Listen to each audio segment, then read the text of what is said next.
For years, two highway officers did whatever they pleased. Every stop was a setup. Every complaint vanished. They ruled through fear, convinced no one could touch them. Until they pulled over the wrong rider, an elderly black biker on his vintage Harley, enjoying a Sunday ride. To them, he looked powerless. Just another man to intimidate. But when he didn't break, when he dared to stand tall, they escalated. Harsh words became threats. Threats became violence. 10 minutes later, they were in handcuffs. What those officers never understood is that real power doesn't come from badges. It comes from truth. Before we go any further, comment where in the world you are watching from and make sure to subscribe, because tomorrow's story is one you don't want to miss. The morning sun painted long shadows across Zeke's garage floor as he worked the polish into his Harley's chrome.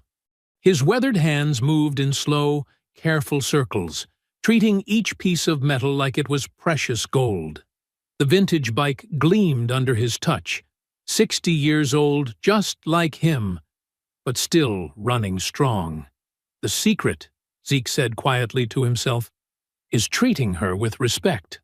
The familiar scent of leather polish and motor oil filled his nostrils, bringing back memories of countless Sunday mornings just like this one. The garage door was open to let in the fresh spring air. Birds chirped in the maple tree out front, and somewhere down the street, a lawnmower hummed. This was his sanctuary, where the weight of memories, both sweet and painful, felt a little lighter. The empty chair in the corner caught his eye. Sarah used to sit there reading her mystery novels while he worked. 3 years since cancer took her. But sometimes he could still hear the rustle of pages turning, still smell her lavender perfume mixing with the garage's mechanical scents. A shadow fell across the concrete floor, and Zeke looked up to see 19-year-old Sammy Green standing in the doorway. The kid had been watching him work on bikes since he was knee-high to a grasshopper. "Morning, Mr. Turner," Sammy said, hands in his pockets. His eyes were fixed on the Harley like they always were, full of that young man's hunger for freedom. Zeke smiled, remembering that same look in his own eyes decades ago. "Come on in, son. Hand me that chamois cloth, would you?" Sammy grabbed the cloth and walked over, his sneakers scuffing on the concrete. He watched intently as Zeke demonstrated the proper way to buff the chrome without leaving streaks. "My daddy had a bike," Sammy said quietly, before he went away. "Sometimes I dream about riding one." Zeke nodded, understanding in his eyes. He'd been mentoring kids like Sammy for years now, teaching them about engines and dignity when the world seemed determined to strip both away. "Tell you what," Zeke said, straightening up with a slight grunt. His back wasn't what it used to be. "You keep coming around, learning about maintenance and respect, and one of these days I'll take you for a ride. Show you what it feels like to be free on the open road." Sammy's face lit up like Christmas morning. "For real, Mr. Turner?" "Got my word on it." Zeke picked up his red shop rag and wiped his hands. "But first, you gotta understand something. Riding isn't about showing off or being reckless. It's about responsibility, respect, both for the machine and yourself." The boy nodded eagerly, soaking up every word like rain on dry earth. Zeke continued working, letting Sammy help with small tasks while teaching him about the bike's different parts. The kid was a quick learner, and his questions were smart ones. After a while, Sammy had to head home for lunch. As the boy walked away, Zeke felt that familiar mix of pride and concern. The world wasn't kind to young black men like Sammy, but maybe, just maybe, he could help prepare him for it. Zeke went inside his house to change into his riding gear. The leather jacket still fit perfectly, worn smooth in all the right places from years of use. He'd bought it with his Army discharge pay, back when he thought the uniform would mean something to people who looked at his skin before his service. In his bedroom mirror, he adjusted the collar, noting the gray in his short-cropped hair and the lines around his eyes. Sarah used to say those lines were laugh lines, but they both knew better. They were battle lines, earned from years of fighting to keep his dignity in a world that tried to take it. Back in the garage, Zeke did his pre-ride check, another habit from his Army days. Oil level, tire pressure, lights, brakes. Everything had to be perfect. He'd learned early that black folks couldn't afford to give anyone an excuse, even for something as simple as a broken tail light. The Harley roared to life with a deep, healthy rumble that vibrated through the concrete floor. Zeke let it idle for a minute, listening to the engine's rhythm like a doctor with a stethoscope. Everything sounded just right. He backed the bike out of the garage, the morning sun making the fresh polish sparkle. A few neighbors waved as he paused in his driveway. They were used to his Sunday rides. Mrs. Johnson next door called out, "You be careful out there, Zeke." He raised a hand in acknowledgement, remembering how Sarah used to say the same thing. The thought brought a small smile to his face as he pulled out onto the street. The residential roads gave way to larger streets, then to the highway entrance ramp.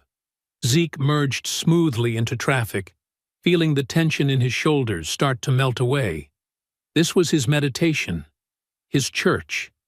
The wind wrapped around him like an old friend, and the rhythm of the road beneath his wheels felt like a heartbeat. For a few precious minutes, everything was perfect. The sun was warm on his back, the engine purred between his legs, and the world seemed to make sense. Out here, he wasn't a black man in a world that too often saw his existence as a threat. He was just a rider, one with his machine, free as the wind itself. Then he saw them in his mirrors, 2 police cruisers, their lights starting to flash. They moved like sharks through the traffic, getting closer and closer. Zeke's peaceful morning evaporated as Officers Crowley and Keene's patrol cars crept up behind him, their presence casting a shadow over everything else. The police cruisers swerved viciously across lanes, forcing other cars to brake hard. Zeke's heart pounded as they boxed him in, pushing him toward the highway's shoulder. His mind raced. He hadn't done anything wrong, hadn't broken any laws. But experience had taught him that sometimes that didn't matter. Following years of ingrained caution, Zeke signaled carefully and eased his Harley onto the gravel shoulder. Loose stones crunched under his tires as he came to a complete stop. With deliberate movements, he killed the engine and raised both hands where they could be clearly seen. The morning sun that had felt so warm minutes ago now seemed to burn against his exposed skin. The cruisers screeched to a halt, one in front, one behind. Doors flew open with angry metallic groans. Officer Crowley emerged from the lead car, his face already twisted with contempt. Officer Keene circled from behind, hand resting on his holster. "Well, well," Crowley sneered, strutting toward the bike. "Look what we got here. Some old-timer thinking he's in the Hells Angels." Zeke kept his voice steady, respectful. "Good morning, officers. Is there a problem?" "Problem?" Crowley's face reddened. "You're right, there's a problem. Reckless driving, endangering public safety." "Sir, I was doing the speed limit, staying in my lane." "Hold your tongue, boy." Crowley spat the last word like poison. "You think you can talk back to me? In my jurisdiction?" Keene circled closer, his boots scraping on gravel. "License and registration. Now." Zeke started to reach, slowly, carefully, for his wallet. But before his hand could even touch his jacket pocket, Crowley lunged forward. His meaty fingers dug into Zeke's leather collar, yanking him sideways off the bike. The Harley toppled with a crash of chrome and steel. Zeke's knee struck the ground hard, sending pain shooting up his leg. But deeper than the physical pain was the sight of his beloved bike lying there, scratched and dented on the gravel. "Get up!" Crowley shouted, pulling Zeke's jacket. "Think you're tough, old man? Riding around like you own these roads?" 2 decades of Army training kicked in before Zeke could stop himself. As Crowley yanked him up, Zeke's elbow shot backward, catching the officer in the solar plexus. Crowley wheezed, doubling over. Keene rushed forward, but Zeke's muscle memory was faster. His fist connected with Keene's jaw, sending the younger officer staggering. For a brief moment, both cops stood shocked. They weren't used to their victims fighting back, especially not with trained precision. But the moment passed quickly. Crowley recovered, rage turning his face purple. "You're dead now, boy," he roared, launching himself at Zeke.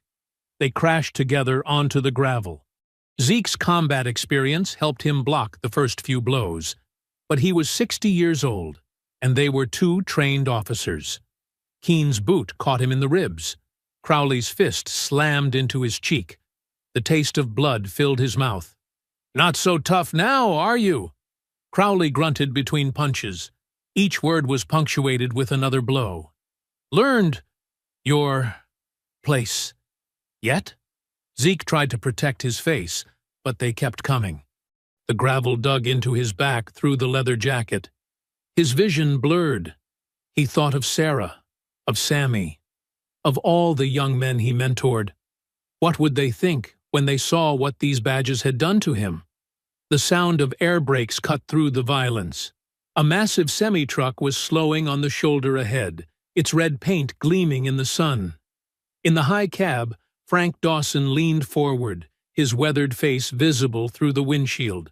His dashcam's red light blinked steadily, recording everything. Behind them, engines roared. 3 motorcycles pulled onto the shoulder, their riders already holding up phones. Zeke recognized them, members of the Cross-Country Brotherhood, a mixed-race riding club he sometimes rode with. They'd been following a few minutes behind him. "Hey!" one of the bikers shouted. "We're recording all of this!" Crowley's fist froze mid-swing. Keene stepped back, suddenly aware of their audience. But the damage was done. Zeke lay on the gravel, blood trickling from his split lip, his clothes covered in dust. His Harley was still on its side, its chrome scratched and tarnished, like his dignity. Traffic continued to flow past on the highway, oblivious to the scene unfolding on the shoulder. But the witnesses remained. Frank Dawson's truck idled steadily, its dash cam still recording. The bikers kept their phones raised, capturing every detail. The morning sun that had started so peacefully now illuminated a scene of brutality, preserved forever in digital memory. Zeke's whole body ached, but he kept his eyes open, fixed on the officers above him. He'd survived Vietnam, survived loss, survived decades of fighting for respect. He'd survived this too, and this time there was evidence. This time they wouldn't be able to bury the truth along with his bruises. Fresh sirens pierced the tense morning air. A white state patrol cruiser appeared, its lights flashing as it pulled onto the shoulder. Officer Karen Briggs emerged, her hand already on her weapon, assessing the scene with trained precision. Behind her, a distinguished older black man stepped out from one of the motorcycles. Judge Harold Whitaker, his riding leathers unable to hide his natural air of authority. "What in God's name is going on here?" Briggs demanded, taking in Zeke's battered form on the ground and the 2 officers standing over him. Crowley straightened up, trying to regain his composure. "Just apprehending a suspect, ma'am." He resisted. "I witnessed the entire incident, officer," Judge Whitaker interrupted, his deep voice carrying the weight of decades on the bench. "And I can assure you, the only crime committed here was by you and your partner." Keene's face went pale. "Sir, you don't understand." "I understand perfectly well." Whitaker stepped closer, his boots crunching on gravel. "I served 28 years as a circuit court judge. I've seen every excuse, every fabrication, every attempt to justify abuse of power. Not today." Briggs moved with swift efficiency, positioning herself between the local officers and their victim. "Sir," she addressed Whitaker, "you witnessed the entire encounter?" "Indeed." as did these gentlemen. He gestured to the other bikers still recording. And that truck driver up there. Unprovoked assault, excessive force, clear racial bias in their approach and language. Frank Dawson called down from his cab. Got it all on my dash cam, ma'am. Every second. Crowley's face twisted with rage. Now wait, just a minute. Officers Crowley and Keene. Briggs cut him off sharply. Place your weapons on the ground and step back from Mr. She glanced at Whitaker. Turner, the judge supplied. Ezekiel Turner. Retired Army mechanic, respected member of our community, and a personal friend. Keene started to comply, but Crowley stood his ground. This is our jurisdiction. You have no authority. State Patrol has jurisdiction over all state highways, Briggs snapped. And I have probable cause of felony assault under color of authority. Weapons down. Now.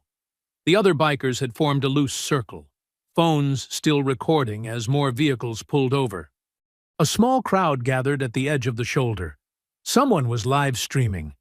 This is ridiculous, Crowley snarled, but finally unholstered his weapon when Briggs's hand tightened on her own. You're making a huge mistake. Briggs moved with practiced efficiency, securing their weapons before pulling out her handcuffs. Face the cruiser, hands behind your back. The metallic click of handcuffs echoed across the highway shoulder. First Crowley, then Keene, their faces burning with humiliation as Briggs secured them. A cheer went up from the gathering crowd. You're witnessing history, folks, one of the bikers called out. Karma finally caught up. Judge Whitaker knelt beside Zeke, who was still lying on the gravel, breathing heavily. Easy, old friend. Help is coming. He turned to Briggs. We need medical attention here. Briggs was already on her radio, calling for an ambulance. Sir, she addressed Zeke, try not to move. Can you tell me where you're hurt? Zeke managed a pained smile, blood still trickling from his split lip. Ribs. Back. But mostly my pride. He glanced at his fallen Harley. And my bike. Don't worry about the bike, one of the Brotherhood members called out. We'll get her fixed up good as new. More sirens approached. An ambulance this time, its wail growing louder. Briggs had her hands full, keeping Crowley contained. He kept trying to turn around, spitting threats. This isn't over, he snarled at Zeke. You have no idea what you're starting. Actually, Judge Whitaker stood, brushing gravel from his knees. I believe it is very much over. Officer Briggs, please add threatening a witness to the charges. The ambulance pulled up, its red and white lights adding to the surreal scene. Paramedics rushed out with a stretcher and medical kit. The growing crowd parted to let them through, phones still recording every moment. Someone needs to call his daughter, Whitaker told Briggs. Alana Turner. She's a nurse at County General. Already done, Your Honor, one of the bikers said. She's meeting us at the hospital. The paramedics worked quickly, checking Zeke's vitals and carefully helping him onto the stretcher. Despite the pain, he reached out and grabbed Judge Whitaker's hand. Thank you, he whispered. Save your strength, old friend. Whitaker squeezed his hand. Focus on healing. Justice is being served. As the paramedics loaded Zeke into the ambulance, the crowd's energy was electric. Decades of similar incidents had ended differently, with covered-up bruises, buried reports, and silence. But not today. Today, there were videos. Today, there was a judge as witness.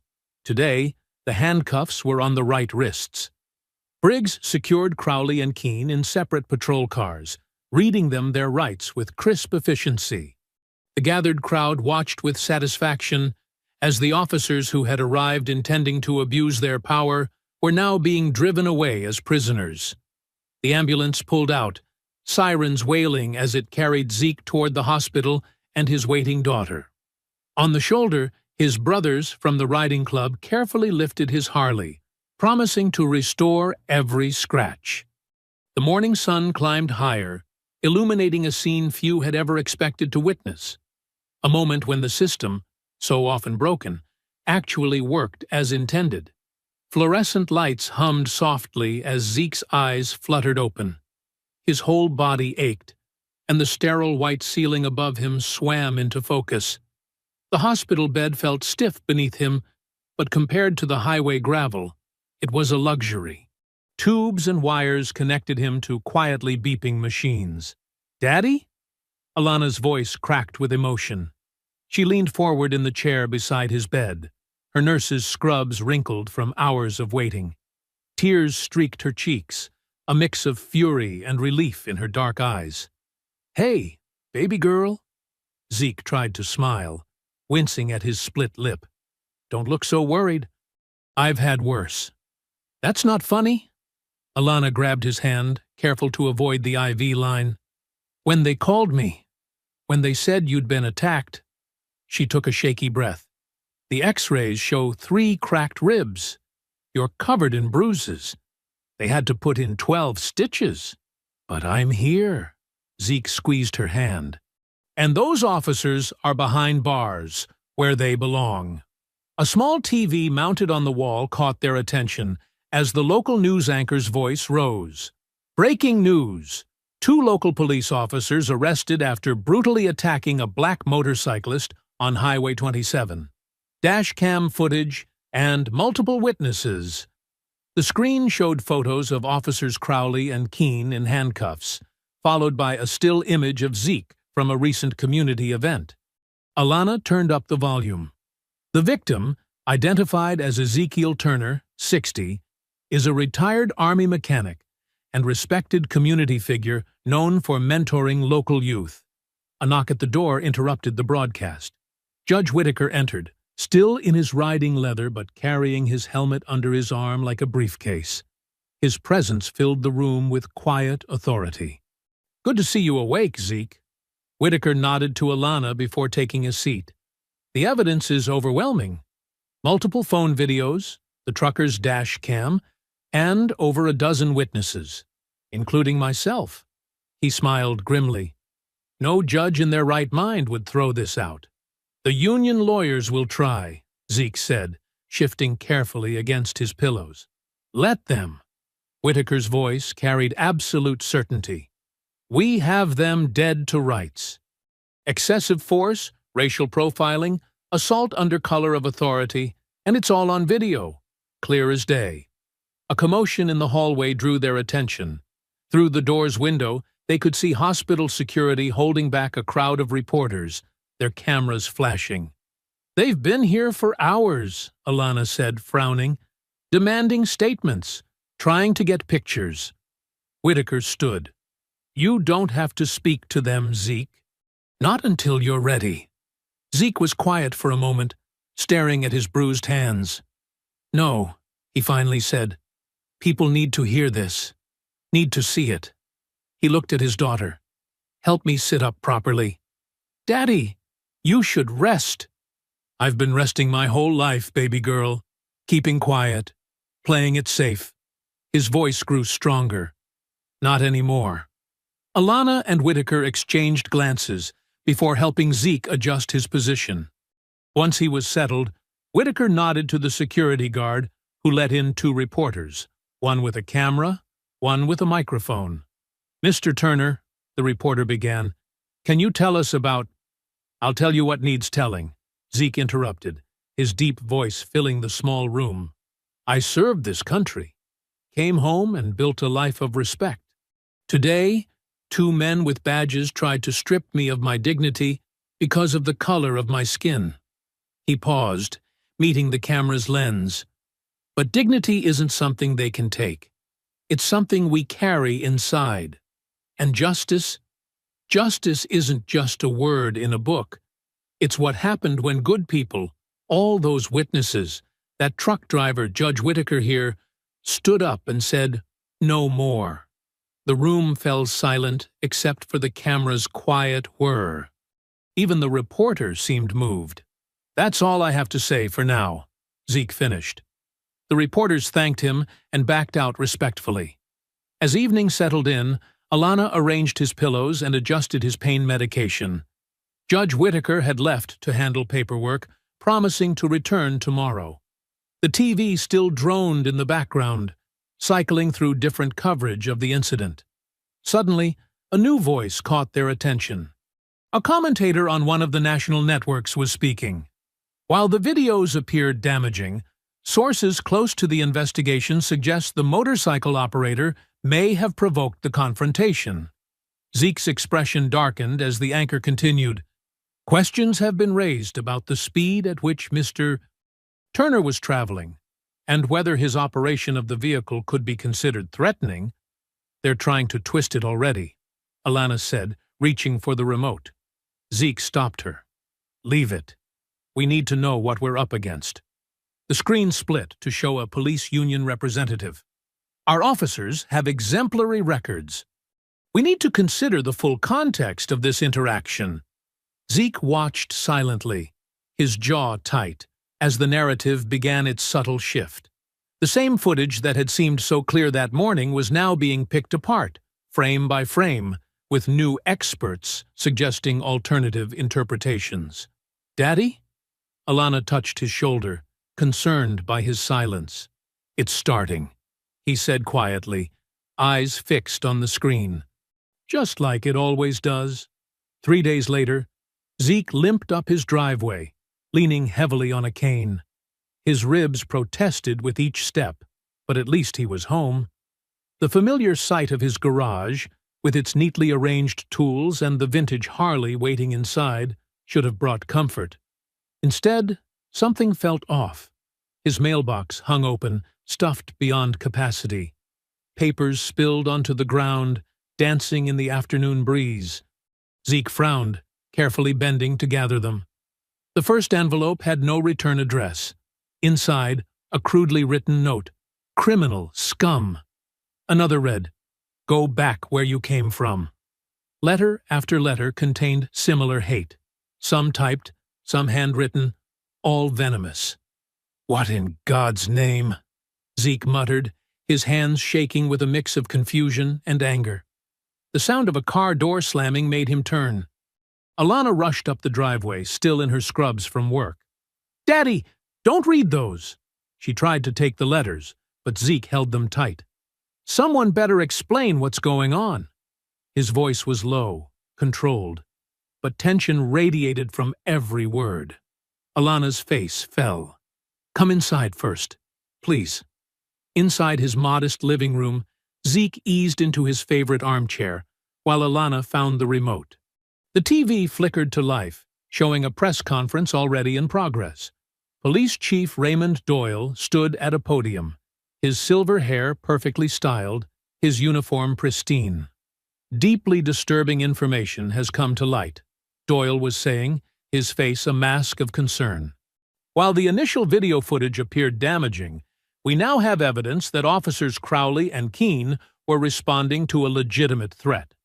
The camera panned to show enlarged documents projected on a screen behind him. Zeke leaned forward, squinting at what appeared to be a rap sheet. Ezekiel Turner, Doyle continued, has a history of violent encounters with law enforcement dating back to 1985. Multiple arrests for assault, resisting arrest, and threatening officers. That's a lie! Zeke surged forward, immediately regretting the movement as pain shot through his ribs. Daddy, please! Alana steadied him. Save your strength. On screen, Doyle gestured to more documents. Mr. Turner's motorcycle club affiliations also raise serious concerns. We have evidence linking him to known criminal enterprises. My bike club does charity rides for kids with cancer. Zeke's voice cracked with outrage. The press conference continued, each word twisting reality further. Chief Doyle painted a picture of two brave officers confronting a dangerous felon, forced to defend themselves against aggressive resistance. Alana changed channels, but every station carried the same narrative. Commentators analyzed Zeke's posture in the original footage, claiming to see clear signs of aggressive intent. Others questioned why a man with his record was allowed to mentor youth. They're lying, Zeke whispered, more to himself than Alana. Every word is a lie. His phone buzzed. A text from Judge Whittaker. Turn on Channel 7. Now, Alana switched channels just in time to see a court spokesperson reading a statement. After reviewing new evidence, the district attorney's office has determined there is insufficient cause to proceed with charges against Officers Crowley and Keene. Both officers will be restored to active duty pending internal review. The remote creaked in Zeke's grip. "This can't be happening," Alana said, her voice small. Another channel showed Crowley and Keene leaving the courthouse, free men surrounded by cheering fellow officers. Their union lawyer smiled for the cameras. "My clients are grateful justice has prevailed. They look forward to returning to their duties serving this community." The remote finally gave way, cracking apart in Zeke's hands. Plastic pieces scattered across the floor as he surged to his feet, ignoring the pain. "Serving the community?" His voice thundered through the room. "By beating innocent men? By lying? By destroying lives? Daddy, your ribs! To hell with my ribs!" He paced the room, each step fueled by fury. "I spent 40 years in this town, fought for this country, taught those kids in the neighborhood about respect, about doing things right." He gestured at the TV. "And they can just make up lies? Just like that?" Alana watched helplessly as her father's rage built. The TV continued its betrayal, showing clips of experts analyzing Zeke's military record, suggesting PTSD might explain his violent tendencies. The broken remote crunched under Zeke's feet as he moved. His breathing was heavy, hands clenched into fists despite the pain. Everything he'd built, every relationship he'd cultivated, every young man he'd mentored, all of it was being poisoned by these lies. "All those witnesses," he said. "The videos. Judge Whittaker himself saw it happen. How can they just—" "Money," Alana said quietly. "Power. The system protecting its own." Zeke stopped pacing, staring at the TV as Chief Doyle's smug face appeared again, promising a full review of department procedures, while effectively burying the truth. The rage in Zeke's chest crystallized into something harder, colder. The hope of swift justice, the brief, bright moment when he'd believed the system would work, was gone. They hadn't just attacked him on that highway. They were trying to destroy everything he was, everything he stood for. He looked at the scattered pieces of the remote, at the pile of hate mail by the door, at his daughter's worried face. The war wasn't over. It was just beginning. The next morning, Judge Whittaker's Lincoln Continental pulled into Zeke's driveway. A younger woman emerged from the passenger side, Marisol Vega, her press badge catching the sunlight as she straightened her blazer. Zeke watched them through the garage's open door, his hands busy cleaning a carburetor. The familiar work helped steady his nerves, gave him something to focus on besides the rage still burning in his gut. "Brother Turner," Whittaker's deep voice carried authority even in greeting. "Hope you don't mind, but I brought someone who might help." "Ms. Vega," Marisol stepped forward, extending her hand. "Independent journalist. I specialize in police accountability stories." Zeke wiped his hands on a shop rag before shaking hers. Her grip was firm, confident. "Heard about you. You wrote that piece on the evidence tampering at the downtown precinct, the one they tried to bury." "Yeah, that was mine." Marisol's dark eyes held a fierce intensity. "And now they're trying the same playbook with you." Judge Whittaker settled onto a worn shop stool, his normally pristine suit gathering a fine layer of garage dust. "Those documents they're parading around? Complete fabrications. I had my clerk check every jurisdiction they claimed you had priors in. Nothing." "Of course nothing," Zeke said, setting down his wrench with more force than necessary. "Never been arrested in my life. 40 years in this town, 20 in the service. Clean record." Marisol pulled out a notebook. "The falsification is clumsy, too. Dates don't line up with your military service, but they're counting on people not checking too closely. Someone powerful is pulling strings, Whitaker added. The speed of that press conference, the coordinated media response, dropping the charges that fast? This goes higher than just 2 patrol officers. Zeke picked up the carburetor again, needed the distraction. This ain't the first time, you know. Not with these 2. Crowley and Keene? Marisol leaned forward. About 6 months back, they pulled me over near Mason Street. No reason given. Kept me there 2 hours, tearing my bike apart, claiming they smelled drugs. Zeke's hands tightened on the metal. Found nothing, of course, but they made sure to let me know they could find something next time. Classic intimidation tactic. Whitaker nodded. They were setting you up. Wasn't just me, either. Few of my riders, black men mostly, had similar run-ins. Random stops, searches, threats. Zeke gestured to a wall of photos showing him with various young men next to their bikes. Started warning them to ride in groups, keep cameras rolling. Marisol was writing rapidly. Any of them get charged? 3 did. Lost their bikes to civil forfeiture. 1 lost his job because of it. Zeke's voice grew heavy. Started avoiding that stretch of highway after that. Till Sunday. Give me their names, Marisol said. I'll dig into those cases, see if there's a pattern. Judge Whitaker stood, brushing dust from his slacks. I'll make some calls, too. Still have friends in the courthouse. Something this coordinated leaves paper trails. They spent the next hour piecing together a timeline. Every suspicious stop, every random search, every threat. Marisol's notebook filled with names and dates. As they talked, neighborhood kids started drifting by. They always did around this time, drawn by the garage like moths to a flame. Zeke had been teaching them basic mechanics for years, giving them something productive to focus on. Mr. Turner? A teenager named Marcus poked his head in. We heard what happened. That stuff they're saying about you on TV. Come on in, son. Zeke waved him forward. More boys appeared behind him, 5, then 10. Regular faces from his mentoring sessions. Whitaker and Marisol watched as Zeke addressed the group. You've all seen the news, heard the lies they're telling. The boys nodded, faces serious. But you know me, know who I am, what I stand for. They're trying to shut you up, one boy said. Make you scared.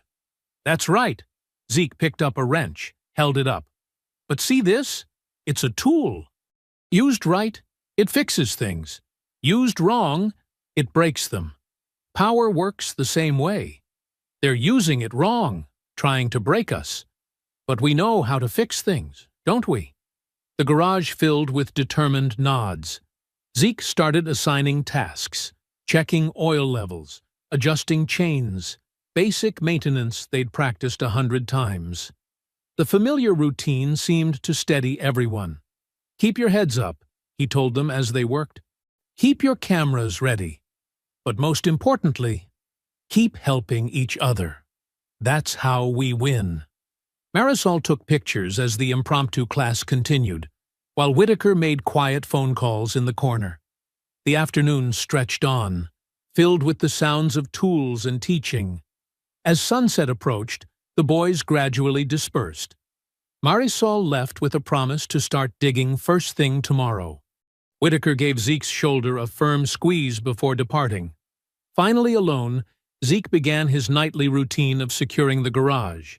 He checked each tool was in its place, making sure everything was ready for tomorrow's lessons. The routine usually brought him peace. But as he went to pull down the rolling door, his flashlight beam caught something dark sprayed across the metal. Fresh paint, still glistening. 4 words stood out in jagged black letters. Stay silent or die. The morning sun hadn't yet cleared the buildings when Zeke swung his leg over his Harley. The spray paint's message still burned in his mind, but he wasn't about to let threats keep him home. He had a complaint to file. His vintage bike rumbled to life, the familiar vibration usually bringing comfort. Today it felt different, like a warning. 20 years of working on engines had taught him to trust his instincts about machines. He eased onto the street, letting the bike warm up. Something felt off in the handling. At the first intersection, he tapped his brakes. Nothing. His heart jumped as the bike kept rolling. He pumped again. Still no response. The intersection rushed closer. Morning traffic already building. Zeke's military training kicked in. He downshifted hard, engine braking slowing him enough to swerve between two cars. His boot scraped pavement as he leaned the bike into a controlled slide, finally coming to stop against a curb. Hands shaking with both rage and leftover adrenaline, he dismounted to check the brake lines. There it was, clean cuts through both cables, the metal still shining where someone's blade had sliced. "You okay, mister?" A woman had stopped her car, window rolled down. "Yeah." Zeke's voice was steady despite his racing heart. "Just mechanical trouble." He pulled out his phone, called a tow truck he trusted. While waiting, he took pictures of the cut lines. More evidence of their escalation. An hour later, he stood in City Hall's marble lobby, determination written across his face. The security guard eyed him nervously, but couldn't stop him, not with Judge Whitaker's signed letter in hand. Chief Doyle's office reeked of expensive cologne and polished wood. The man himself sat behind a massive desk, every silver hair perfectly placed. His smile never reached his eyes. "Mr. Turner," Doyle's voice dripped false concern, "I understood this matter was closed." "Closed?" Zeke placed the brake line photos on the desk. "Like my brake lines were closed? Someone tried to kill me this morning." Doyle barely glanced at the pictures. Unfortunate mechanical failure. These vintage bikes can be unreliable. Those were clean cuts, professional work. Zeke planted his hands on the desk, leaning forward. "Just like those false documents you used to smear me were professional work." "Careful, Mr. Turner." Doyle's smile vanished. "Making accusations against law enforcement officers is serious business. Could be seen as harassment." "Harassment?" Zeke's laugh held no humor. "Like the death threats spray-painted on my garage? Like your officers beating me on the highway?" "Those officers were cleared of any wrongdoing." Doyle stood, matching Zeke's stance.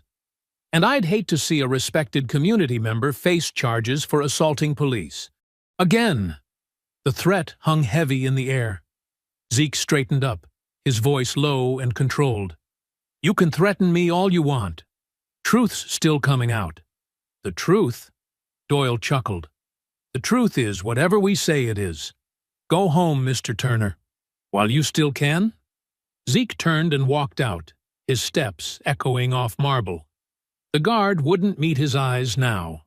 The afternoon sun cast long shadows as he walked home, his bike still in the shop. The streets felt hostile, every passing patrol car a potential threat. He cut through an alley, a shortcut he'd used 100 times. Heavy footsteps behind him. Before he could turn, a familiar voice spoke. "Should have listened to the chief." Crowley's words slurred slightly. "Off-duty drunk." Keene stood beside him, nervously glancing at both ends of the alley. "2 on 1?" Zeke shifted his stance, decades of Army training taking over. "Guess you learned from last time." Crowley charged first, wild haymaker telegraphing his move. Zeke slipped the punch, decades of working on engines keeping his reflexes sharp. His counterstrike caught Crowley's ribs, drawing a grunt. Keene came in low, trying to tackle. Zeke's knee found his face with a crunch. The younger cop sprawled backward, blood spraying. But Crowley was back up, landing a heavy blow to Zeke's kidney. Pain exploded through his side. He stumbled, caught himself against a dumpster. "Not so tough now, old man."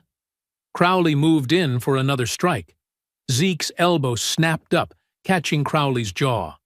Before the cop could recover, Zeke unleashed a combination. Left hook, right cross, just like the army taught him. Crowley staggered. Keene was trying to stand, face a mess of blood. Zeke's boot found his ribs, dropping him again. This time he stayed down, moaning. "You're dead!" Crowley spat blood, backing away. "You hear me? Dead! Run!" Zeke's voice was ice. "Run back to Doyle! Tell him what happened when you jumped an old man!" "Again!" Crowley grabbed Keene's collar, dragged him stumbling from the alley. Their curses faded into the evening. Zeke's hands wouldn't stop shaking. The adrenaline crash hit hard, every bruise screaming for attention.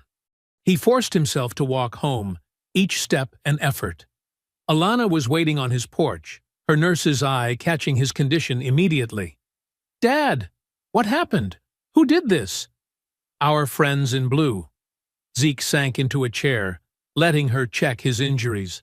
"Tried to ambush me. Didn't work out like they planned. They could have killed you." Tears filled her eyes. "Maybe we should just drop this. Move away." "No." Zeke caught her hand. "They want me scared, baby girl. Want us all scared. I'll never give them that satisfaction." The morning after the alley fight, Zeke's bruises had deepened to purple, but his determination burned brighter than ever. He sat at Judge Whitaker's kitchen table, ice pack pressed against his ribs, while Marisol Vega spread file folders across the polished wood. "It's not just you," Marisol said, her dark eyes intense. "Look at these patterns." She laid out case after case, photographs, police reports, court documents. Black faces stared back from driver's licenses and mugshots. Men and women pulled over on that same stretch of highway. Marcus Johnson, 45, truck driver. Marisol tapped a file. Stopped for erratic driving. They claimed they found drugs in his cab. Lost his license, his job. His truck seized through civil forfeiture. Later tests showed the drugs were planted. Zeke picked up the photo. The man's eyes held the same defeated look he'd seen in too many faces. "Sarah Williams, 38, Marisol continued. Mother of 3. Same story. Random stop, planted evidence, car seized, bank accounts frozen. By the time she proved her innocence, she'd lost everything." Judge Whitaker adjusted his reading glasses, examining court records. All these cases went through Judge Matthews' court. He rubber-stamped every seizure. "And look who made the arrests." Marisol spread out booking sheets. Crowley and Keene, over and over, sometimes together, sometimes with other officers, but always their precinct. Zeke's fist clenched. "How many?" "I've found 47 cases in the past 3 years. Marisol pulled up spreadsheets on her laptop. Total value of seized assets, over $2 million. Civil asset forfeiture. Whitaker's voice dripped disgust. "They don't even have to prove guilt. Just claim probable cause. Take everything you own. You want it back? You have to prove your innocence, while broke and desperate. But where's the money going?" Zeke studied the numbers. "Department can't keep all of it." Marisol clicked through more documents. "That's where it gets interesting. The seized assets get auctioned through shell companies. Look who owns them." She pulled up business records. Names jumped out. Relatives of Chief Doyle, campaign donors to Mayor Ridley, shell corporations traced back to city officials. "It's a machine," Whitaker said quietly. "Cops make the stops. Judges approve the seizures. Officials profit from the sales. Perfect circle of corruption. And anyone who fights back," Zeke touched his bruised ribs, "gets destroyed." Marisol nodded. "But they made a mistake targeting you. You've got something their other victims didn't. Us," Whitaker finished. "And evidence that goes straight to the top." Zeke stood, pacing despite the pain. "Mayor Ridley's involved?" "Up to his neck." Whitaker pulled out more files. "These shell companies? They all donate heavily to his campaigns. He appoints the judges, controls the police commission. Nothing this big happens without his blessing. I've been tracking his property holdings, Marisol added. He's bought 3 vacation homes in the past 2 years, on a mayor's salary. Zeke stared at the evidence spread across the table. Lives destroyed, families broken, community terrorized, all to feed the greed of men in suits and uniforms. They tried to kill me yesterday. His voice was steady. Cut my brake lines, jumped me in an alley. Thought it was just about revenge. It's about survival. Whitaker stood beside him. You're not just threatening 2 cops anymore. You're threatening their whole empire. Good. Zeke picked up Marcus Johnson's photo again. How many more lives would they destroy if nobody stopped them? Marisol's fingers flew across her laptop. I can have this ready for publication in days. Multiple outlets, so they can't suppress it. With your testimony, they'll come at us hard, Whitaker warned. All of us. They've got money, power, connections. And we've got truth. Zeke set the photo down gently. All these faces, all these lives they broke. Time somebody broke them back.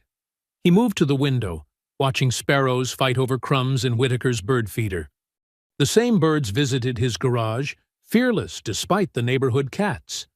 Small things could be fierce when pushed too far. My daddy used to say, evil grows bold in the dark, Zeke said finally. Time to shine some light. Marisol gathered her files, hands trembling slightly, but voice firm. I'll start writing. We release everything. The false charges, the seizures, the shell companies, all of it. Show people the whole corrupt machine. I'll contact federal prosecutors I trust, Whitaker added. This crosses state lines, involves interstate commerce. That puts it in federal jurisdiction. Zeke nodded slowly, mind racing. This wasn't just about clearing his name anymore. It wasn't even about punishing Crowley and Keene. They were fighting something bigger, a system that turned badges and gavels into weapons against his community. He thought of Sammy Green watching him work on bikes, dreaming of riding free someday. Thought of Marcus Johnson losing his truck, Sarah Williams losing her future. Thought of all the others who'd been crushed by this machine. How long, he asked Marisol, to get the story ready? 3 days, maybe 4. She met his eyes. But they'll know something's coming. My editor's already getting pressure to reassign me. Then we work fast. Zeke straightened, despite his protesting ribs. Judge, you get those federal contacts ready. Marisol, you write like your life depends on it, because it might. I'll rally the community. Time people knew what's really happening on their streets. And when they come at us, Whitaker asked quietly, let them come. Zeke's smile was fierce. We've got something they don't. What's that? Nothing left to lose.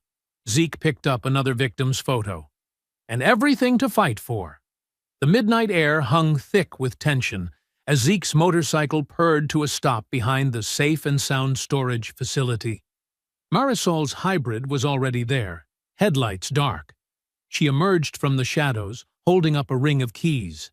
Got these from the evidence clerk, she whispered. He's one of the good ones. Hates what Keene and Crowley have done to the department. Zeke dismounted carefully, ribs still aching. How much time we got? Security cameras loop every 30 minutes. Guards on his dinner break. She checked her watch. We've got 20 minutes, tops. They moved swiftly through rows of identical storage units, their footsteps echoing off metal doors. Unit 237 looked no different from the others, but Marisol's hands shook as she fitted the key. You sure about this? Zeke steadied her wrist. Could lose your job. Could go to jail. Already too deep to back out. She turned the key. Besides, breaking and entering beats getting firebombed any day. The lock clicked. Zeke lifted the door slowly, wincing at every metallic groan. Their flashlight beams cut through musty darkness, revealing stacks of cardboard boxes and plastic bins.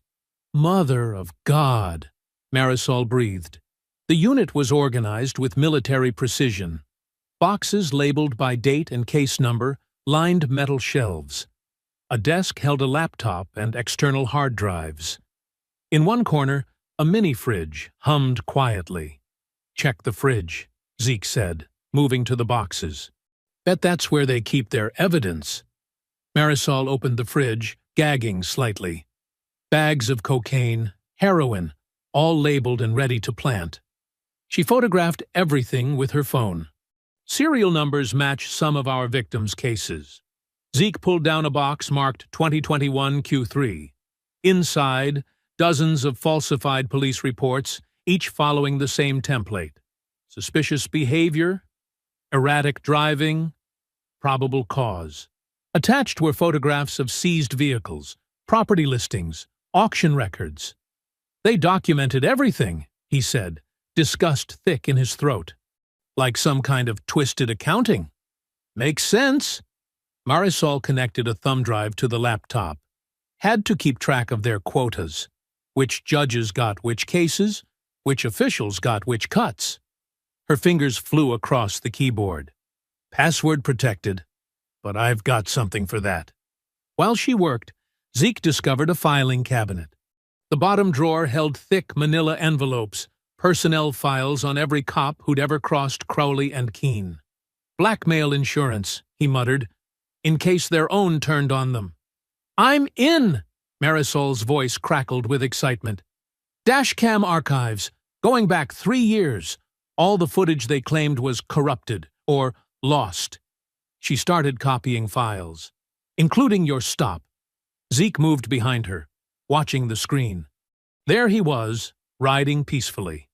No weaving, no speeding, nothing that could be called reckless. Then Crowley and Keene appeared, and the violence unfolded in high definition. Clear as day. Marisol's jaw clenched. But look at these other files. She opened video after video. Black drivers being stopped, searched, arrested. Keene finding drugs in impossible places.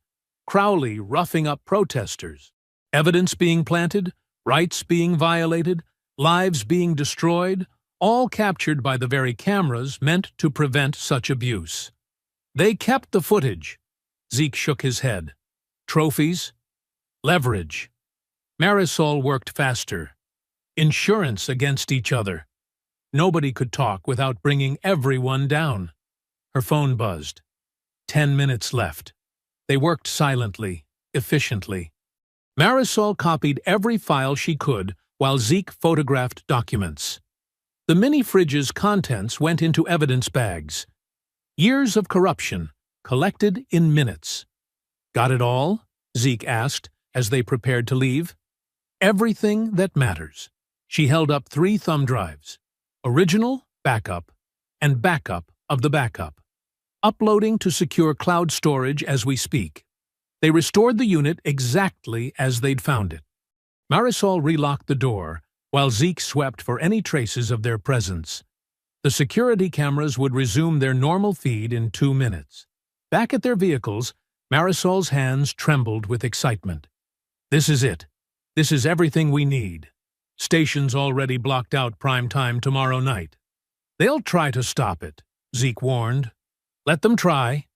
She patted her laptop bag. Files are already distributed to 3 different editors, plus backups in 5 different cloud accounts, accessible to federal prosecutors if anything happens to us. Her grin was fierce. Story airs at 6 tomorrow, no matter what. Zeke straddled his motorcycle, feeling lighter despite his aching ribs.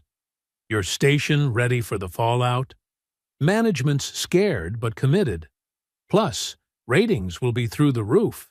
She headed for her car, then paused. Zeke, thank you. For not backing down. For showing me what real courage looks like. He smiled, started his engine. Thank you for believing an old man on a motorcycle. Get home safe, she called. Tomorrow, we set the truth free. Zeke rode through empty streets, the night air cool against his face. Stars wheeled overhead. same stars he'd ridden under for decades. But tonight they seemed brighter, like justice itself was shining down. In his mind, he saw the faces from those files. Marcus Johnson, Sarah Williams, all the others whose lives had been shattered. Tomorrow, they'd know they weren't alone. Tomorrow, their stories would be heard. He thought of Sammy Green, watching him work on bikes. Thought of all the young men in his neighborhood, growing up under the shadow of corrupt badges. Tomorrow, they'd see that standing tall wasn't just talk. That truth could triumph over power. His motorcycle rumbled beneath him, steady as a heartbeat. Each mile brought him closer to home, closer to the moment when everything would change. The evidence rode safely in Marisol's care, ready to expose decades of corruption to the light. The morning sun filtered through Zeke's bedroom window, accompanied by the persistent ring of his phone. He blinked away sleep, reaching for the device. 5 missed calls from different news stations. Text messages flooded his screen. "Dad!" Alana's voice carried from the kitchen. "Channel 4 is on the phone again." Zeke pulled on his robe, muscles still aching from last night's storage unit raid. The smell of bacon and coffee drew him down the hallway. Alana stood at the stove, phone pressed between ear and shoulder. "Yes, he'll be available for comment after the broadcast," she said firmly. No early statements." She hung up, turning to her father with a grin. "Whole city's buzzing. Marisol's producer leaked that tonight's story will shake the foundations of local law enforcement. Let's hope those foundations come crashing down." Zeke eased into a kitchen chair, watching his daughter plate breakfast. She moved with their mother's grace, same determined set to her jaw. 2 eggs, extra crispy bacon, and toast. She set the plate before him. "You need your strength today." The phone rang again. Alana silenced it. "Eat first. Media circus later." Zeke took a bite of bacon, savoring the crunch. "You took the day off work?" "Hospital gave me personal leave. Everyone there's been following your story." She poured coffee. "Besides, no way I'm missing tonight's broadcast." They ate together, father and daughter, while the phones kept ringing. Outside, a news van crept past their house for the 3rd time. Neighborhood kids gathered on bikes, watching with excitement. "Remember what Mom always said?" Alana gathered their empty plates. "Truth rises like bread. Can't keep it down forever." Zeke smiled, remembering his wife's kitchen wisdom. "She'd be proud of you, baby girl, standing strong through all this. Learned from the best." She squeezed his shoulder. "Both of you." The day crawled by with agonizing slowness. Zeke kept busy in his garage, tinkering with engines while dodging reporters. Judge Whitaker called to say he'd arranged security for the broadcast. Marisol texted updates about final edits and fact-checking. At 5:30, Zeke and Alana settled in front of their TV. The evening news theme music started playing when the first explosion rocked the station building. The screen went black. Then, static. Breaking news alerts flashed on their phones. Local station WKPD attacked. Multiple injuries. "Oh, God." Alana's hands flew to her mouth. "Marisol." The second explosion came from their front yard. Tear gas canisters crashed through windows. Front and back doors burst open simultaneously. "Police!" "On the ground!" Officer Crowley's voice boomed through the chaos. Officers in tactical gear swarmed in, weapons raised. Zeke moved to shield Alana, but rubber bullets caught him in the chest and legs. He went down hard. Through streaming eyes, he saw Crowley approaching with a familiar duffel bag. Well. Crowley knelt beside him, unzipping the bag. Anonymous tip about drugs and illegal weapons. Had to respond immediately. He began placing items around Zeke's fallen form, bags of powder, a sawed-off shotgun, brass knuckles. "You're planting evidence," Alana shouted, struggling against 2 officers. "We're recording everything." "No phones, No cameras? Crowley stood, admiring his handiwork. Just my official report about a dangerous felon resisting arrest. Chief Doyle sends his regards. They dragged Zeke up roughly, cuffs biting into his wrists. Alana's screams followed him out the door, where news crews had mysteriously gathered. Camera flashes captured his bloodied face, his stumbling walk to the patrol car. "Dad!" Alana fought to reach him. "I'll call Judge Whitaker. We'll fight this." Crowley shoved Zeke into the back seat. "Your daughter should be careful. Hospitals can be dangerous places for nurses. Lots of accidents happen during night shifts." Zeke's fury burned through the tear gas pain. "Touch her, and there's no hole deep enough to hide in." Big words from a man facing 20 years. Crowley slammed the door. The drive to county jail passed in a blur of pain and rage. Booking procedures, fingerprints, mug shots. They stripped away his dignity along with his clothes, issuing orange jumpsuit and plastic sandals. The cell door clanged shut. Zeke sat on the thin mattress, tasting blood from his split lip. Through the small window, he could see news helicopters circling the burning TV station. "They think this is the end," he whispered, touching the wedding ring they'd let him keep. "It's only the start." Other inmates watched him through cell bars, recognizing the man from the news. Some nodded in solidarity. Others turned away, knowing the system's power to crush resistance. Zeke's ribs throbbed where the rubber bullets had struck. His wrists bled from the too tight cuffs, but his spirit remained unbroken. They could lock his body, but not his truth. Minutes stretched into hours. No phone call, no lawyer, no rights read.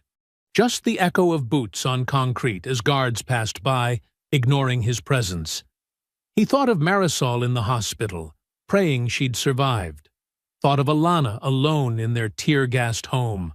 Of Judge Whitaker probably fighting through bureaucratic walls to reach him. Of all the others who'd sat in cells like this, victims of the same corrupt machine. The night deepened. Somewhere in the city, evidence burned. Somewhere, Crowley and Doyle celebrated their victory. But they didn't understand what they were fighting. Didn't understand that some men couldn't be silenced by force. Blood dripped slowly from his lip, staining the orange fabric over his heart. Each drop a testament. Each breath a promise. They thought breaking his body would break his will. They were wrong. Through the long night, Zeke drifted between fitful sleep and painful wakefulness. The concrete bench offered no comfort, and every breath sent sharp pains through his bruised ribs. Around 3 a.m., heavy footsteps echoed down the corridor. "Special delivery for the hero," a guard's voice sneered. Keys jangled, and the cell door creaked open. 3 guards entered, muscular men with cold eyes and practiced movements. Their name tags read Peterson, Martinez, and Williams. Peterson, the largest, cracked his knuckles.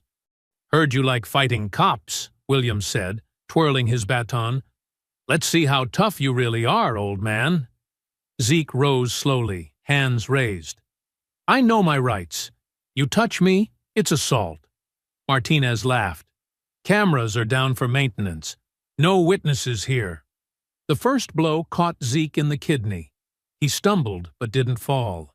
The guards circled him, raining down punches and kicks while spitting racial slurs. Pain exploded across his body. Through the haze of agony, faces flashed before him. Young black men from his neighborhood who'd sat in his garage learning about engines and life. Tommy, who'd gotten his mechanic's certification last month. Marcus, heading to college on a scholarship. Deshaun, who'd turned his life around after prison. Their voices echoed in his memory. "You showed us how to stand tall," Tommy had said. "How to face down fear with dignity. You taught us never to kneel." Marcus's words rang clear. "Never let them steal your pride." Another blow sent Zeke to one knee. Blood dripped from his nose onto the concrete floor, but he forced himself up again. "Stay down if you know what's good for you," Peterson growled, landing another punch. Zeke spat blood and straightened his spine. "My father wouldn't kneel. My brothers in Vietnam didn't kneel. I won't start now." Outside the jail walls, unknown to Zeke, the city was awakening to outrage. Video of his arrest had gone viral overnight. Judge Whitaker worked through dawn, filing emergency motions challenging the suspicious timing and obvious setup. In her hospital bed, Marisol typed furiously on a laptop despite her burns. Her underground blog post, titled "The Truth They Tried to Burn," detailed everything: the evidence from Keene's storage unit, the pattern of corruption, the coordinated attack to silence them. Alana hadn't slept. She'd spent the night organizing with local churches and bike clubs. By sunrise, a crowd gathered outside the jail, holding signs demanding Zeke's release. Their chants carried faintly through the thick walls.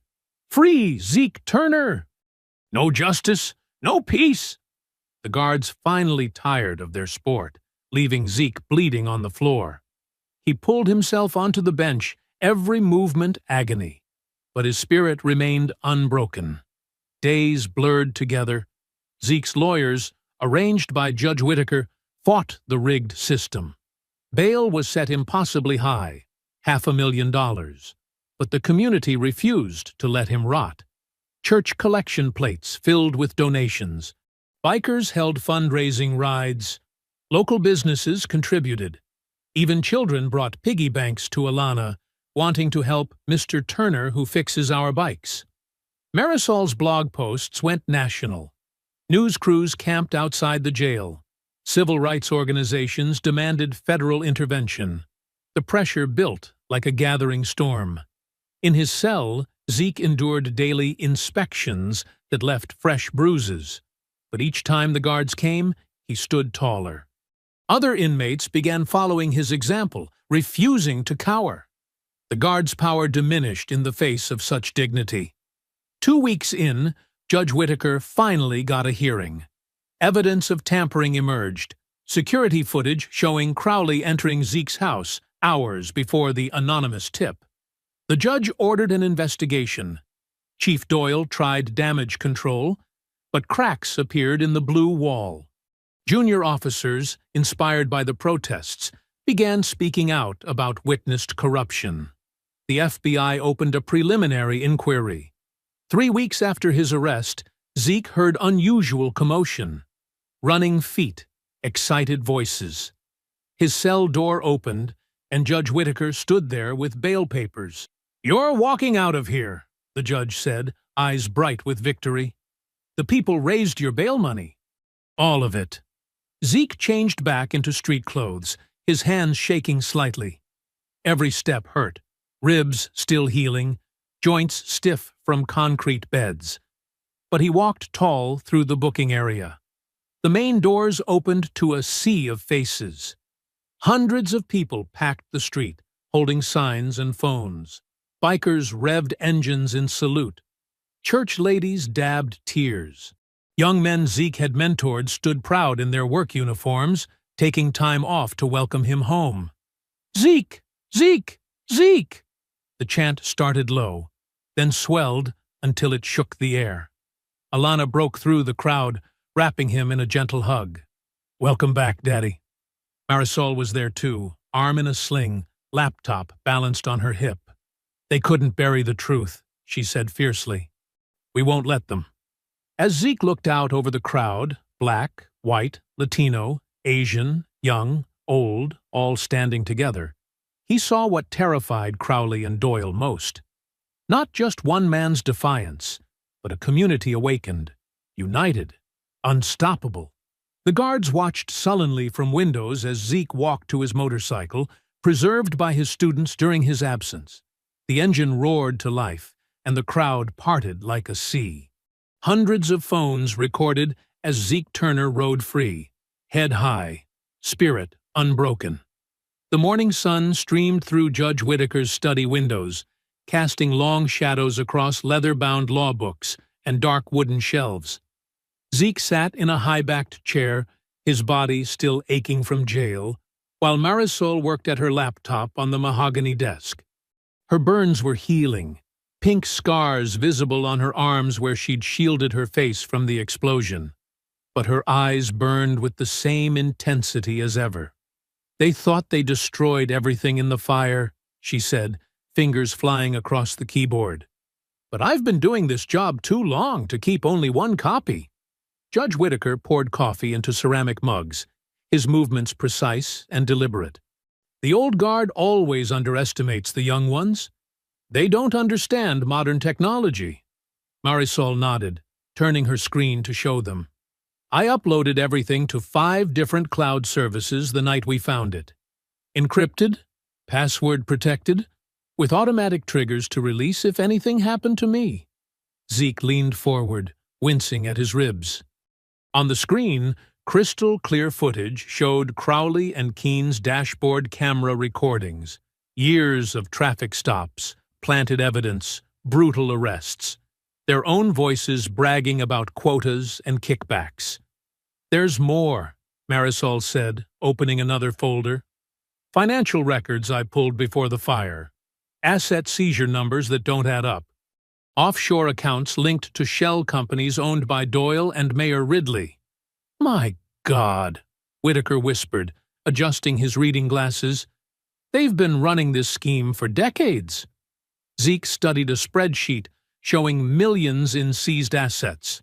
Cars, cash, homes, taken from Black and Latino motorists. Most cases never went to court.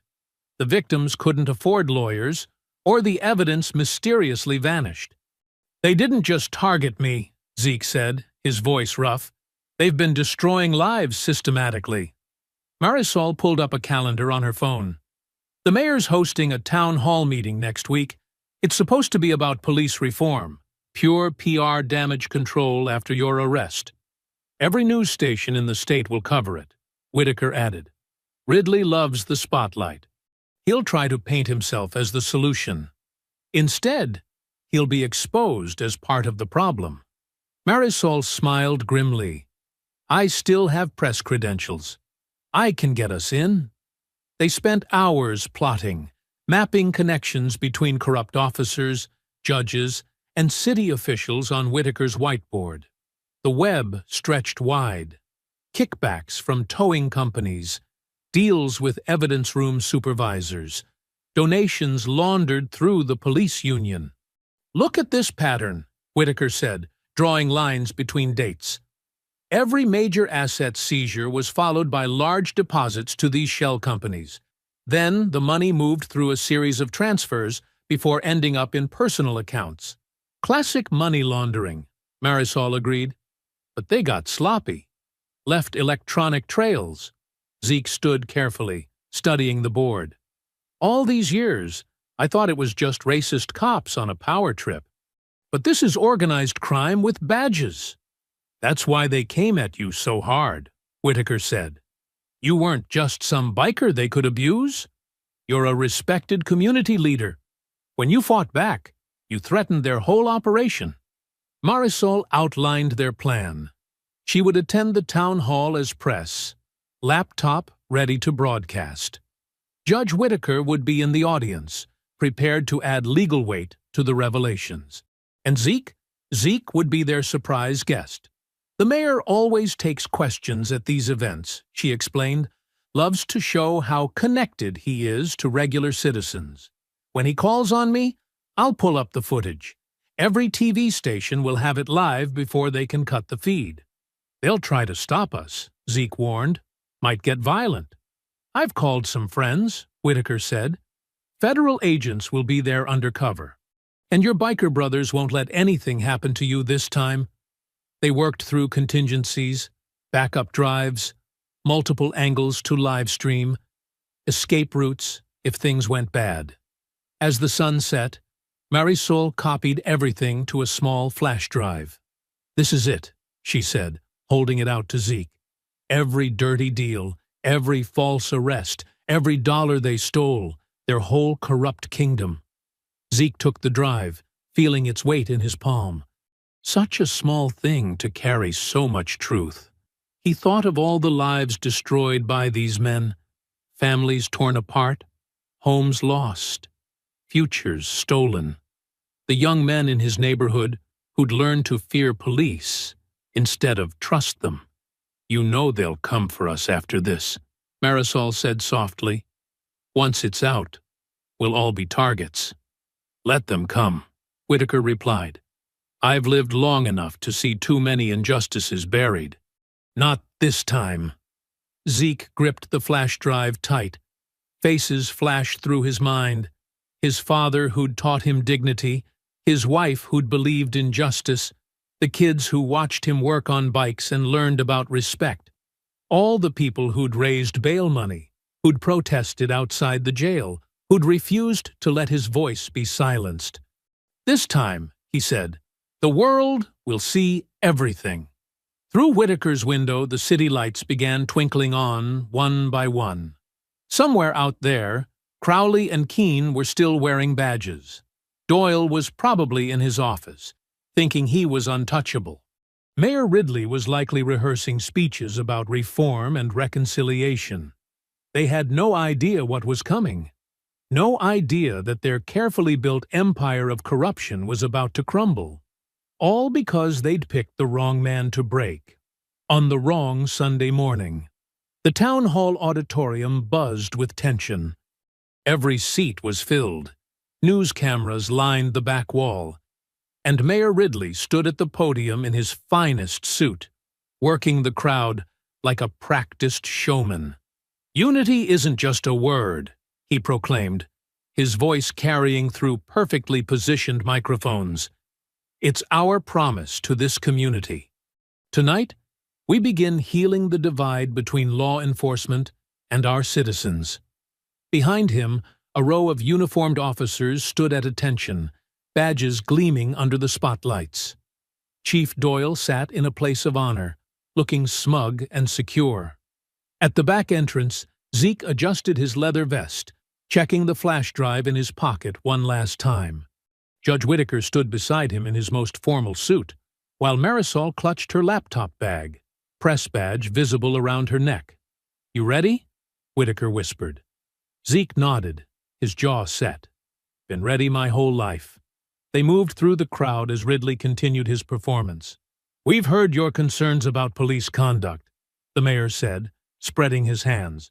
"That's why we're implementing new sensitivity training." "Liar!" someone shouted from the crowd. Ridley didn't miss a beat. "We welcome all voices here. This is a safe space for dialogue." Marisol split off, heading toward the press section. Whitaker took a seat near the center aisle. Zeke moved steadily forward, his presence drawing whispers and pointing fingers. "Is that the biker they arrested? What's he doing here?" Ridley spotted him and faltered mid-sentence. Chief Doyle leaned forward, hand moving toward his gun. In the wings, Zeke saw Crowley and Keene push through a door, radioing frantically. "And now," Ridley recovered, "we'll take questions from our concerned citizens." "I've got one," Zeke called out, his deep voice cutting through the murmurs. He stepped into the center aisle. "How long you been taking kickbacks from corrupt cops?" The room erupted. Cameras swiveled. Ridley gripped the podium. "Sir, this isn't the appropriate forum." "When is appropriate?" Zeke demanded, moving closer. "When more lives are destroyed? More evidence planted? More money stolen?" "Security!" Doyle barked. Crowley burst through the side door with 4 officers charging toward Zeke. The crowd scattered, chairs scraping. But Zeke stood his ground. "Everyone stay calm," Ridley urged into the mic. "This man is a known agitator." "I'm a Vietnam vet," Zeke shot back. "A business owner, a mentor to kids you abandoned. And I've got proof of every dirty deal you've made." Crowley reached him first, swinging. Zeke blocked and countered with an elbow strike that sent the corrupt cop staggering. Another officer grabbed him from behind. Zeke broke the hold with a move learned decades ago in basic training. Keene rushed in with a baton. Zeke caught his wrist, twisted, and sent him sprawling into the front row. The crowd gasped as Zeke pulled his heavy bike chain from his belt, swinging it in a defensive arc. "Stay back," he warned. "He's got a weapon," Doyle shouted. "Take him down." 3 more officers charged. Zeke met them with controlled fury, chains striking hands reaching for weapons, boots finding knees, elbows breaking grips. His body remembered every lesson from the army, every street fight survived, every moment of dignity defended. Crowley recovered, face red with rage. He tackled Zeke into a row of chairs. They crashed through, trading brutal punches. Someone screamed. Cameras flashed. "You should have stayed down," Crowley snarled. "Never learned how," Zeke growled back, head-butting him. They rolled across the floor, neither man willing to submit. Zeke's ribs screamed from the jail beatings, but he fought through the pain. This wasn't just about him anymore. Keene and 2 other officers piled on, driving Zeke face down, his cheek pressed against cold tile as handcuffs appeared. Still, he struggled. "It's over, old man," Crowley panted. "Show them," Zeke yelled toward the press section. "Show them everything." "Shut him up," Doyle ordered. A knee pressed into Zeke's back. He couldn't breathe, but he wouldn't stop fighting. Not now. Not ever. Through the chaos, he heard Marisol's voice. "Rolling footage now!" The first images appeared on the giant screen behind the stage.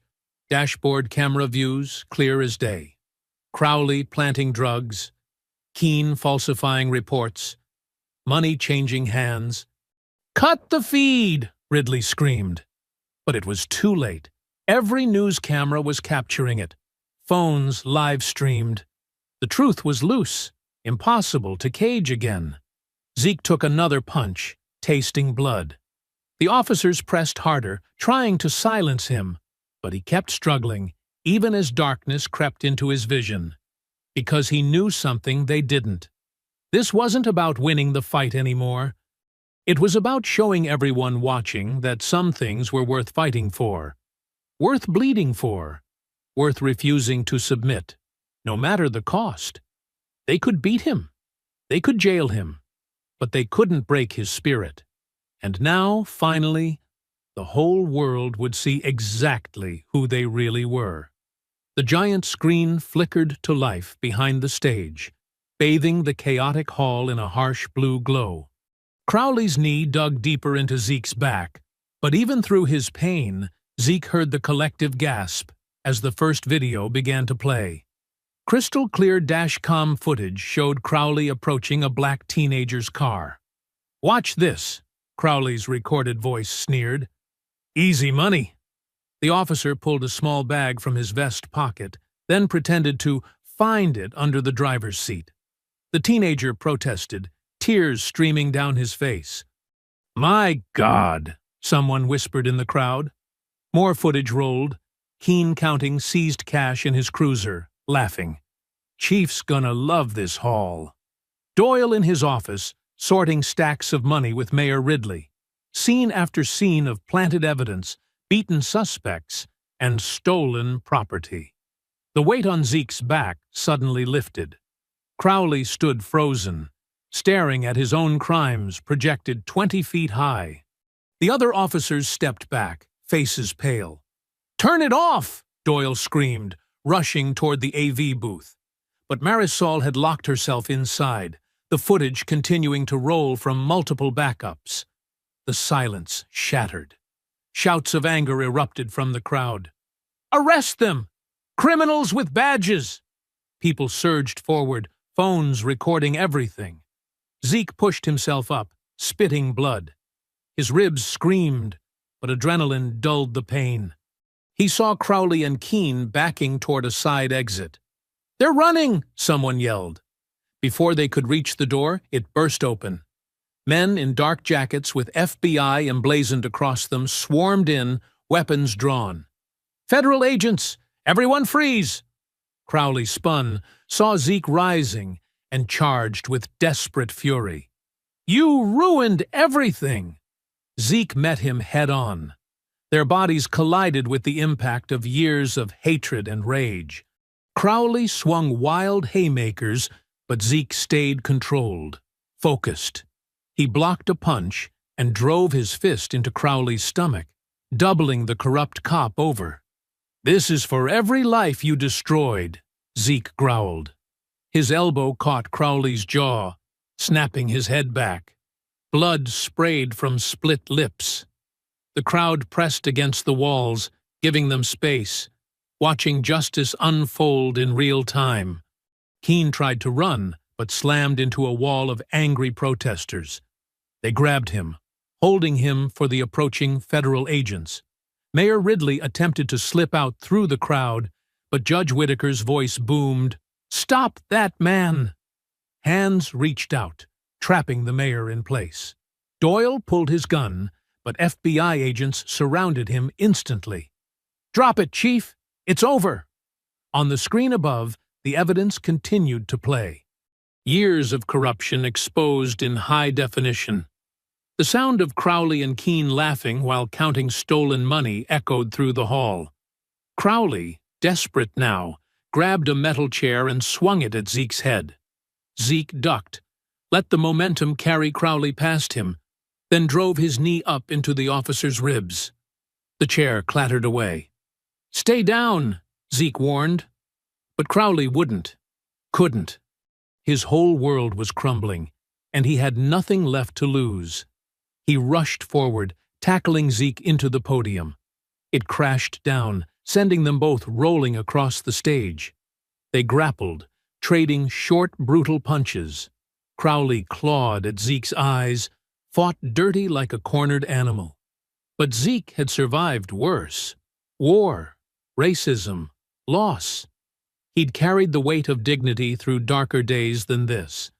With deadly calm, Zeke trapped Crowley's arm, twisted, and drove his elbow into the sweet spot where jaw met ear. Crowley went limp. The hall erupted in cheers. Federal agents moved in, zip ties ready. "Ezekiel Turner," the lead agent called. "We've been building this case for months. Your evidence broke it wide open." Zeke stood over Crowley's unconscious form, breathing hard. Just doing what's right. More agents poured in, securing the exits. They cuffed Doyle, who kept shouting about his connections and lawyers. Ridley went quietly, head down, his political career ending in disgrace. Keene sobbed as they led him out, finally breaking under the weight of his crimes. "I'll tell you everything, every case, every planted bag, every stolen dollar." The crowd pressed closer, phones recording everything. Their angry shouts transformed into something stronger, more unified. It started in the back, spread like fire through the rows. "Justice for Zeke! Justice for Zeke!" The chant grew louder, shaking the walls. Decades of fear and silence breaking into a roar of defiance. Marisol emerged from the AV booth, laptop clutched to her chest. She nodded to Zeke, tears in her eyes. "We did it." Judge Whitaker clasped Zeke's shoulder. "You showed them what real courage looks like." Zeke watched as agents dragged Crowley's limp form away.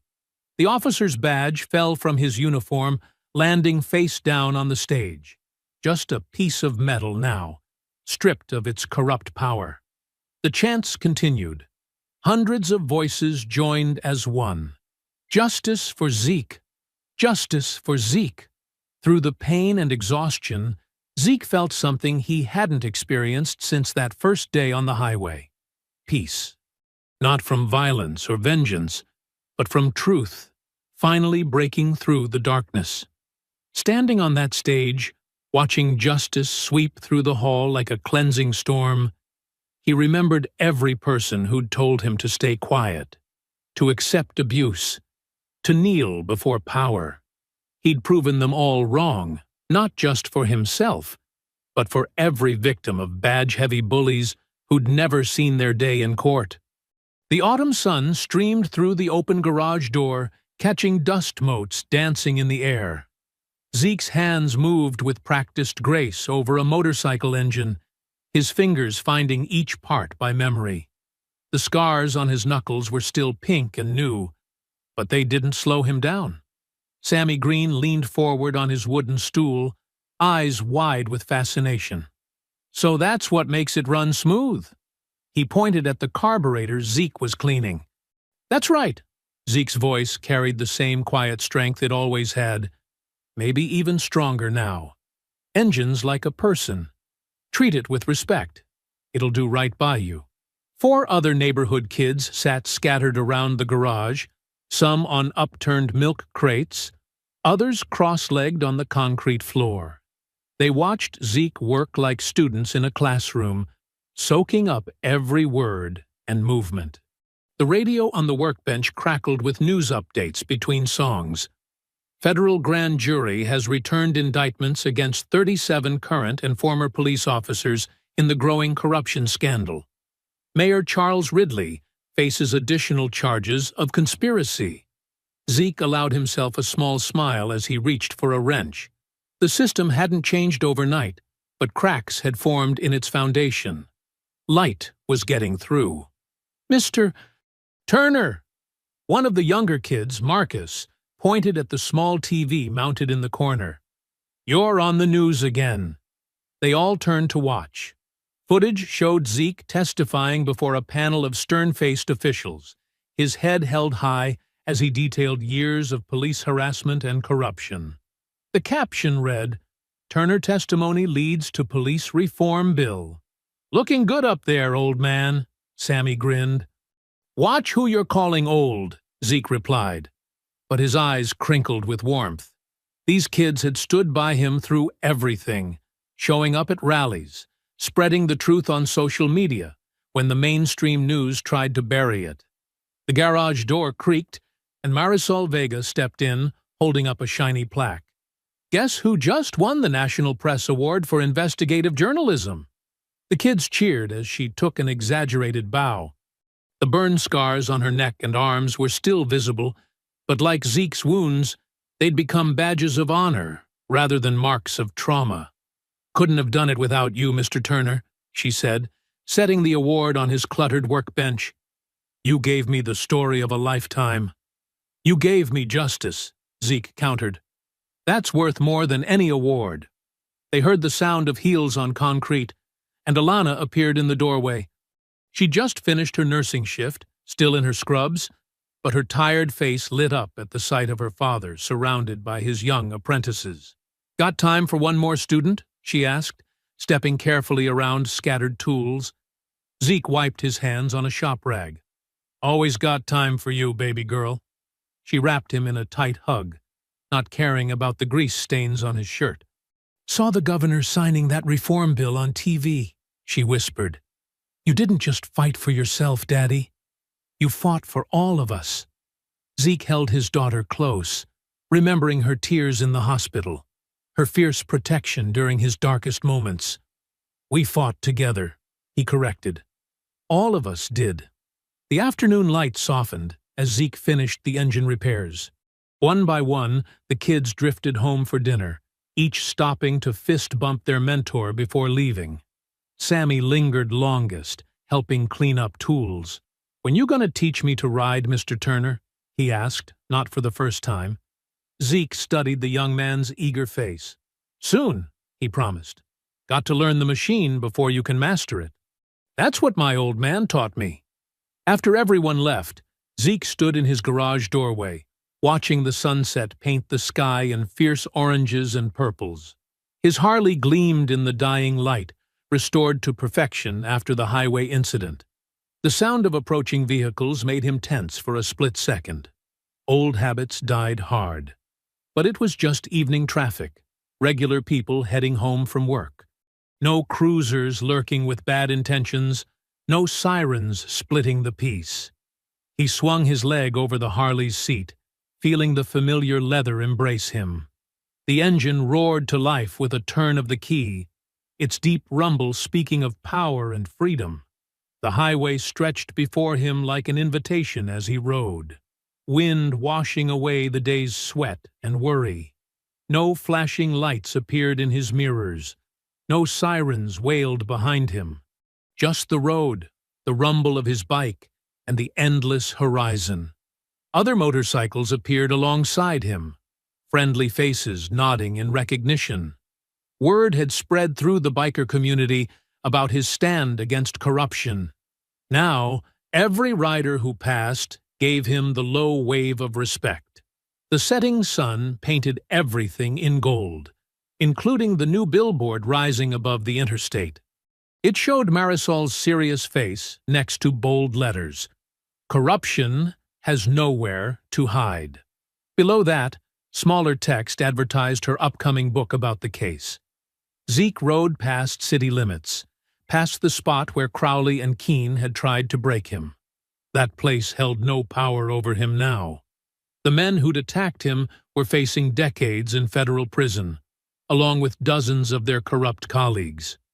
The wind carried the last warmth of autumn, promising change was coming. Winter would follow, then spring, and the cycle would continue. But something fundamental had shifted in their corner of the world. People walked taller, looked authority in the eye, refused to accept abuse as normal. A flock of birds wheeled overhead, free on the wind, their wings catching the last rays of sunlight. Zeke twisted the throttle, letting his Harley's engine sing louder. The highway belonged to everyone now, not just those with badges and power. He rode on, mile after mile, tasting victory in the cooling air. I hope you enjoyed that story. Please share it with your friends, and subscribe so that you do not miss out on the next one. In the meantime, I have handpicked 2 stories for you that I think you will enjoy. Have a great day.